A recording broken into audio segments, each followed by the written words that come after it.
நாட்டில் ஜிஎஸ்டி வரி சீர்திருத்தம் தொடரும் என குறிப்பிட்ட பிரதமர் மோடி, பொருளாதாரத்தை மேலும் வலுப்படுத்தி மக்கள் மீதான வரிச்சுமை குறைக்கப்படும் என அறிவித்துள்ளார்.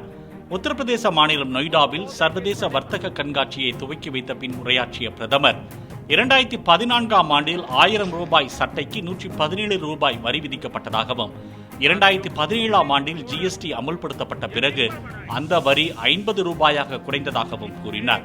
தற்போது ஜிஎஸ்டி சீர்திருத்தம் மூலம் வரியாக 35 ரூபாய் மட்டுமே செலுத்த வேண்டியிருக்கும் என்றும் பிரதமர் குறிப்பிட்டார்.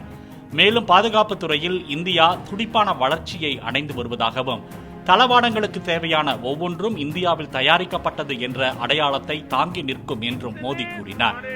ரஷ்யாவுடன் இணைந்து உத்தரப்பிரதேசத்தில் அமைக்கப்பட்டுள்ள தொழிற்சாலையில் AK-203 துப்பாக்கிகளின் உற்பத்தி விரைவில் தொடங்கும் என்றும் அவர் அறிவித்தார். AK-203 राइफल का उत्पादन शुरू होने जा रहा है. பிளே ஸ்டோர் மற்றும் ஆப் ஸ்டோரில் இருந்து பாலிமர் செயலியை QR கோடு மூலம் பதிவிறக்கம் செய்யுங்கள். செய்திகளை உடனுக்குடன் பெறுங்கள்.